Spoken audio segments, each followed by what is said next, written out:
Hey everybody, it's Erin from erinleecreative.com. I wanted to do a quick tutorial today to show you guys how to ink up one example of some layering stencils that I carry. And I've had a few requests to show specifically the river scene layering set. So I'm going to go ahead and use that one today for my cards so you guys can see how to line up the stencils.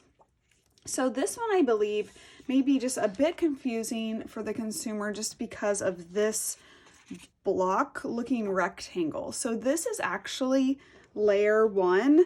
And if you'll notice, when you lay it down, it's like, why am I putting this rectangle down first?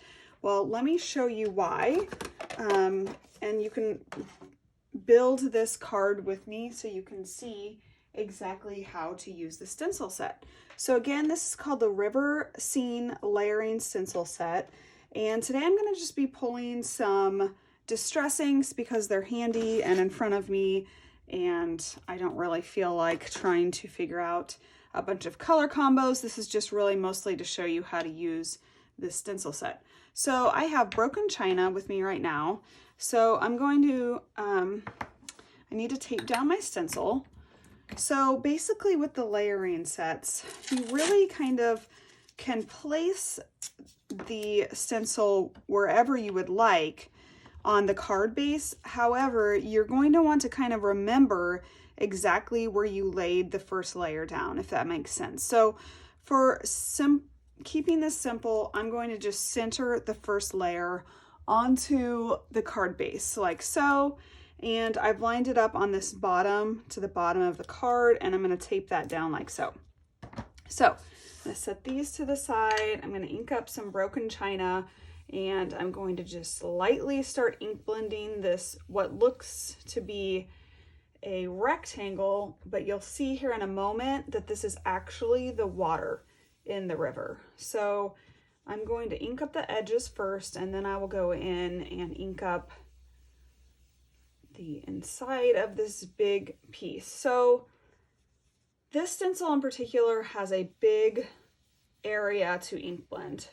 You could use a couple different blues to kind of create a little bit more dimension since this is a large piece of the water. However, again, just for keeping things simple today, I'm just going to use this one color.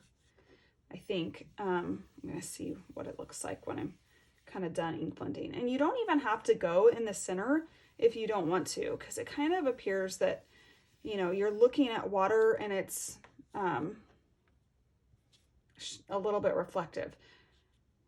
So when you're ink blending the center, you don't really have to have the stencil down, because when I take this out, you've already created your outline for the first layer.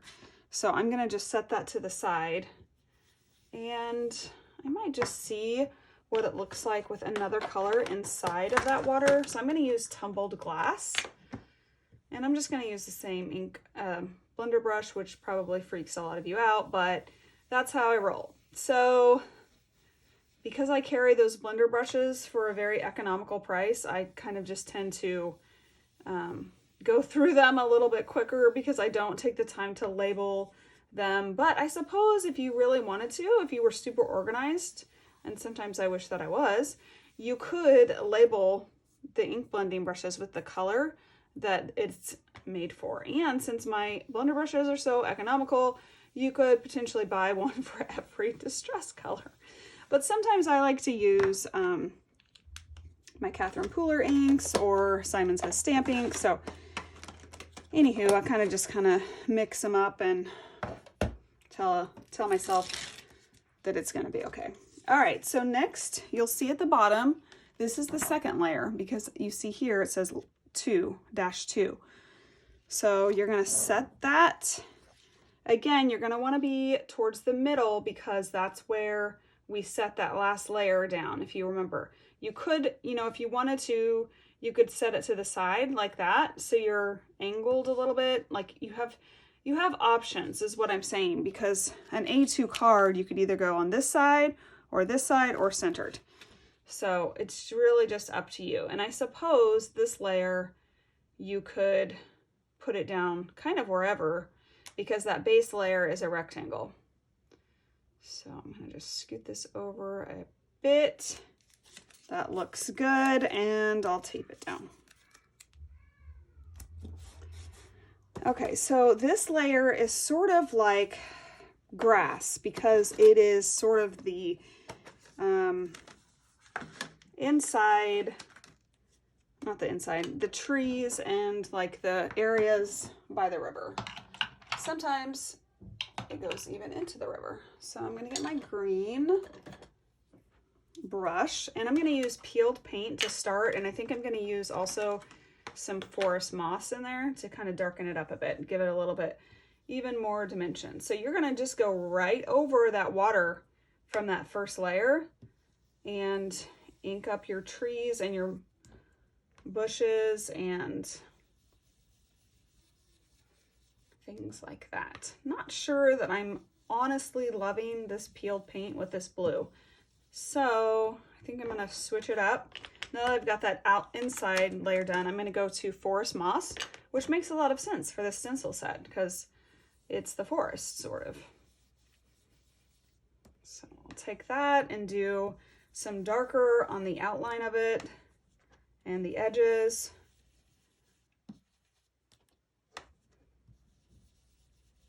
I tend to typically have a very heavy hand when it comes to ink blending. I know that's the case for a lot of stampers and crafters, so I kind of feel like I'm normal here, but I know a lot of people do some beautiful, subtle, pastel looking designs with their ink blending. I am just unfortunately not one of those people. As much as I would love to go for the subtle look, I don't know, it's just something. I'm a bold, bright girl. I don't know. That's just kind of how I roll. Okay, so I'm just gonna finish up this layer behind the water and pull off the stencil layer. I love doing layering stencils because it's just so, it seems so magical. I love the way that it looks when you peel it off.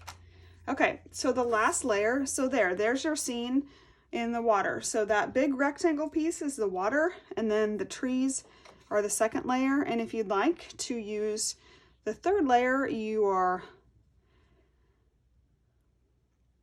and then see with these clouds, you can kind of put them up high, you can put them up down low, you can kind of move them to the side. I'm actually gonna kind of set it off to the side and lower it down a bit. So I'm definitely going to want to ink up that paper up there because I don't want to get any ink up there. I'm going to use ice spruce. I think that would really tie in the two colors very nicely. And I'll use this brush. It's kind of a bluish green, I believe. Makes it look more like a serene scene with those icy blue, muted blue tones on the clouds.